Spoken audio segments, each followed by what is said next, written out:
దేవునికి మహిమ కలుగును గాక. ప్రభునందు ప్రియా దేవుని సంగమ, దేవుని బిడ్డలారా, ప్రభు పేరట మీ అందరికీ వందనాలు. మరణాత ప్రియులారా, ఈ సాయంకాల సమయంలో దేవుని వాక్యం నిమిత్తము మనము ఈరోజు మరొక పాఠం చూడండి. తైలాభిషేకం, ఆత్మ అభిషేకం. తైలాభిషేకం, ఆత్మ అభిషేకం, ఈ రెండు మాటల కొరకు ప్రార్థన చేద్దాం. సర్వోన్నతుడా, సర్వాధికారి, సర్వ సృష్టికర్త అయిన తండ్రి, నీకు స్తోత్రాలు.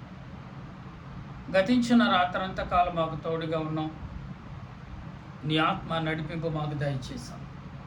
నీ సన్నిధి కాపుదల, నీ ఆలోచన క్రియలు ఎల్లవేళలా నాకు అనుగ్రహించి నడిపించిన ప్రభా, నీకు స్తోత్రాలు.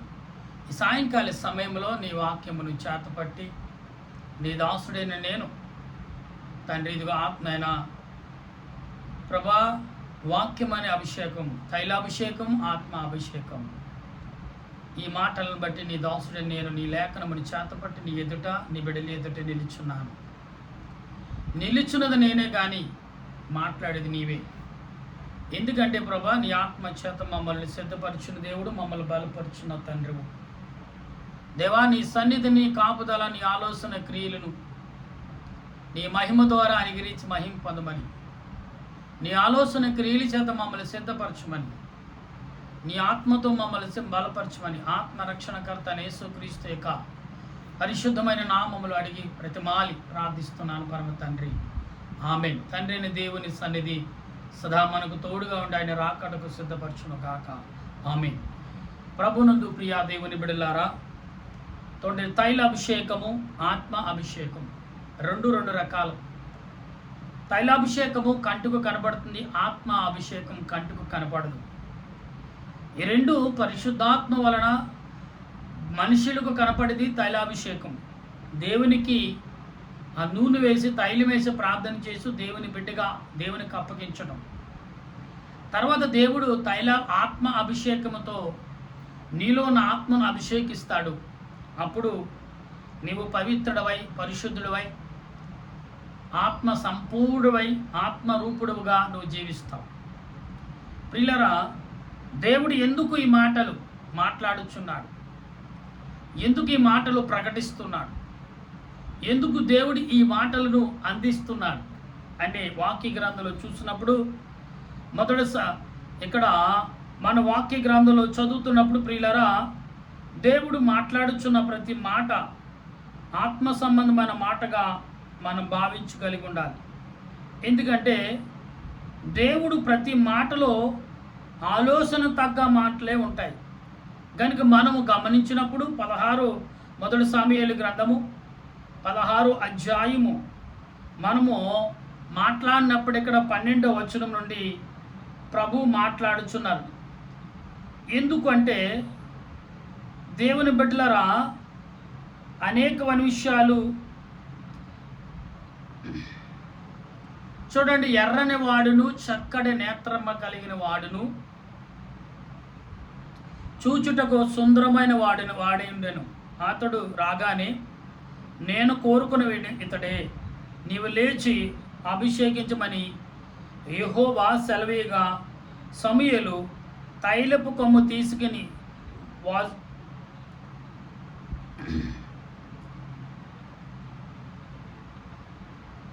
ప్రియులరా, ఇక్కడ దావీదు అభిషేకించమని సమూయేలు వచ్చి అభిషేకించడం జరుగుతుంది. ఈ చరిత్ర మనకు చాలా మందికి తెలుసు. అందరూ కనపడినట్టుగా దైవజనుడు సమూయేలు వచ్చి దావీదును, యెషయా భక్తుడైన కుమారుడైన దావీదును అభిషేకించాడు దేవుని యొక్క ఆత్మ ద్వారా.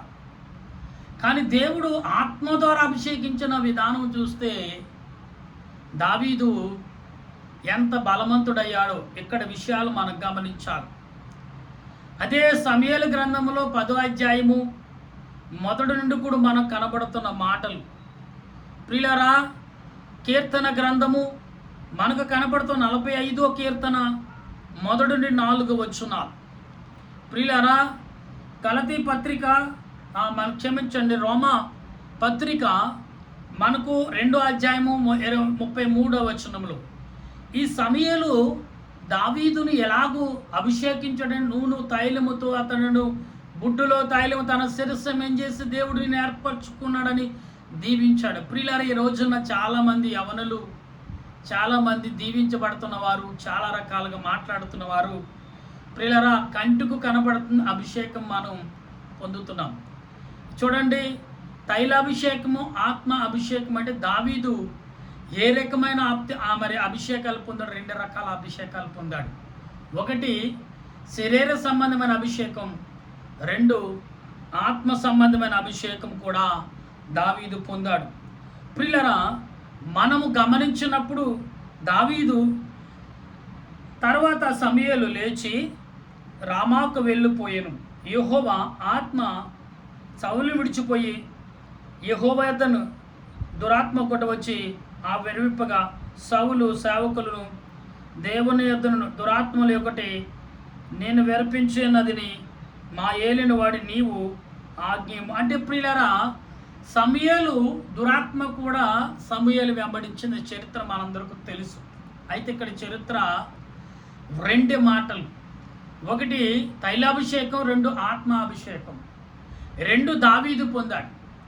ఈ దావీదు ఎలాంటి వాడు అంటే ప్రియులారా, మనం గమనిస్తూ ఉంటే దేవుడు మాట్లాడుచున్న ప్రతి మాటలో ఇక్కడ ఆత్మ సంబంధమైన మాటలే కనబడతాయి.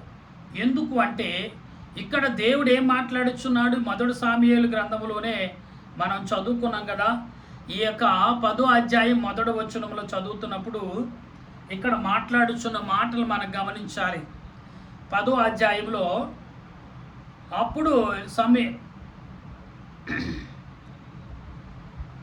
సమూయేలు అప్పుడు సౌలుని అభిషేకించాడు సమూయేలు.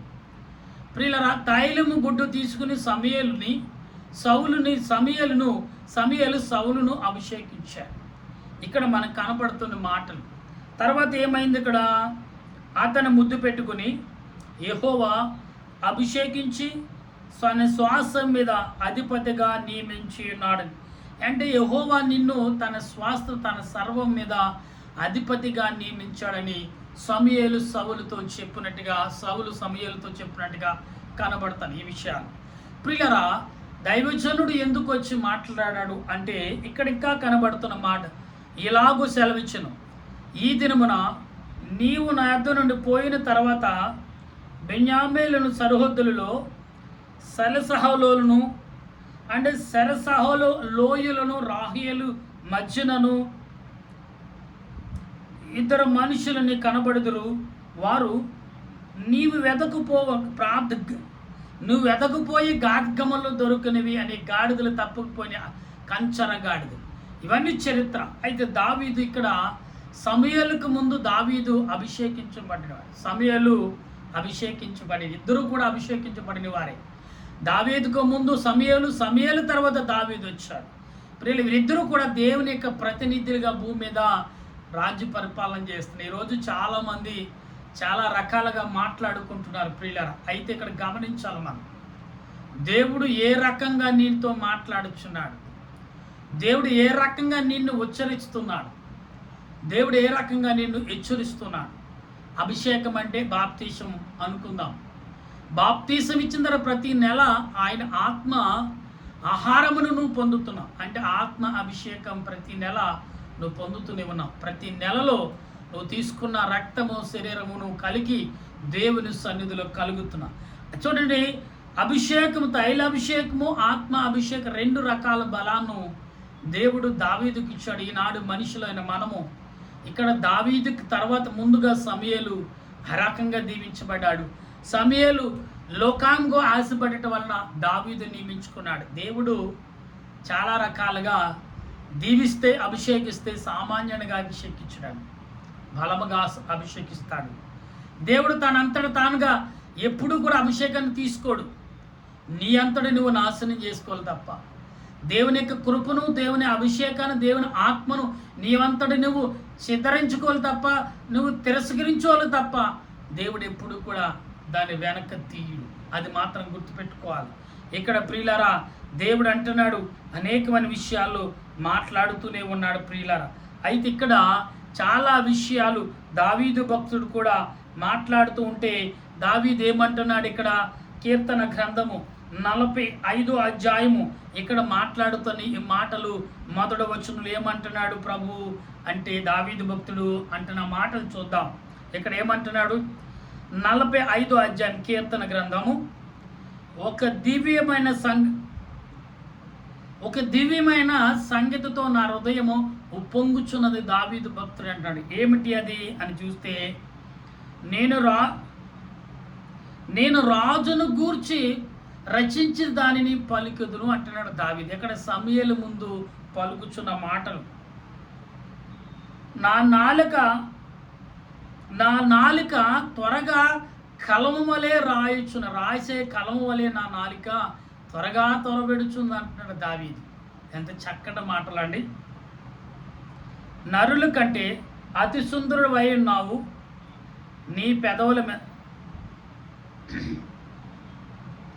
ఇక్కడ ఏమంటున్నాడు ప్రియులారా, నరుల కంటే మహాసుందరుడు అయి ఉన్నావు, నరుల కంటే మహాసుందరుడు, నీ నాలుక మీద తేనె ఉచ్చులాడుతుందని వాక్యం చేస్తుందని మాట రీతిలో మాట్లాడుతున్నాడు. తేనెలు వరకొక్కుతున్నని నాలుక మీద అన్నట్టుగా మాట్లాడుతున్నాడు.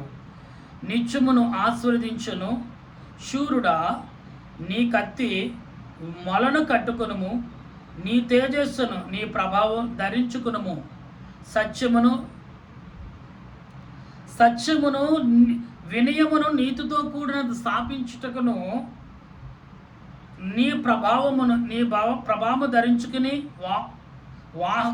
అంటే నీ ప్రభావమును అన్నీ ధరించుకుని వాహనమెక్కి నువ్వు బయలుదేరము అనే మాటలు.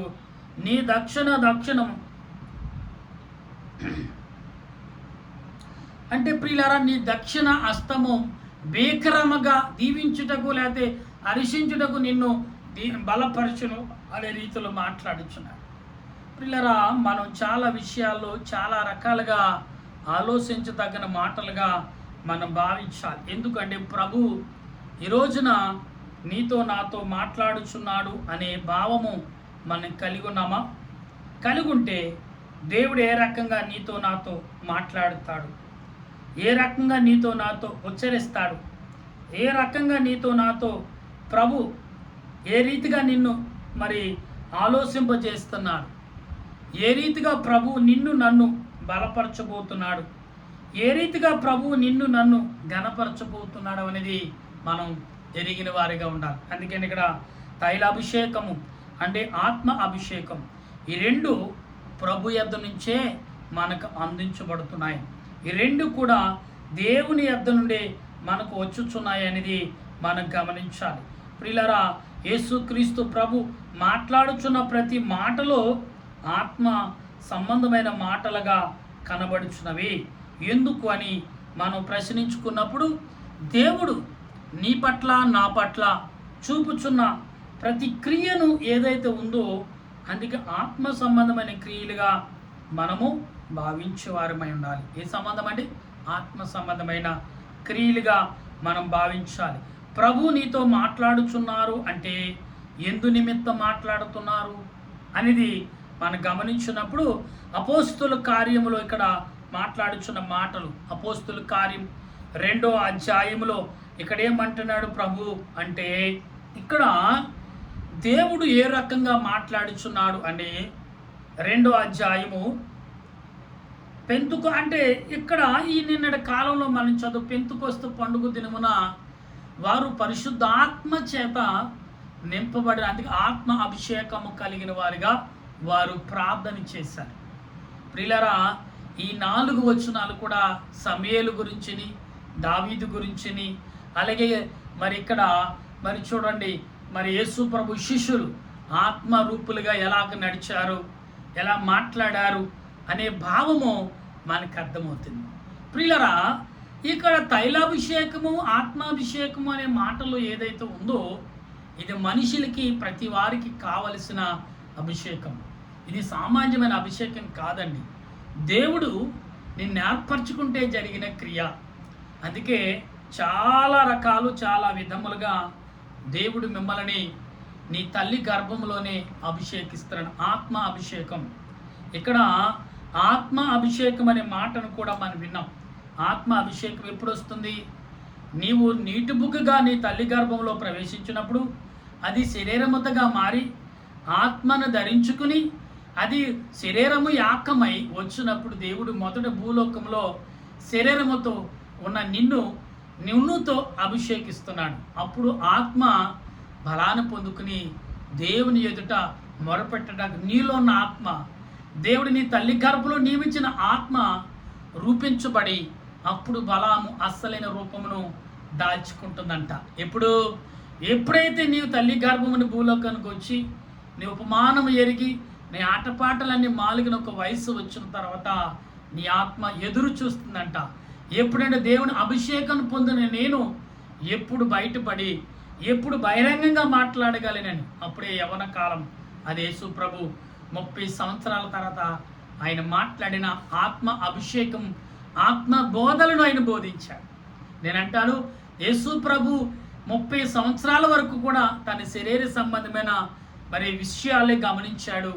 ఆత్మ సంబంధమైన బోధలు 3.5 సంవత్సరాలు మాత్రమే బోధించాడు. అందుకనే ఆత్మ సంబంధుడిగా భూలోకంలో సంచరించాడు ప్రభు.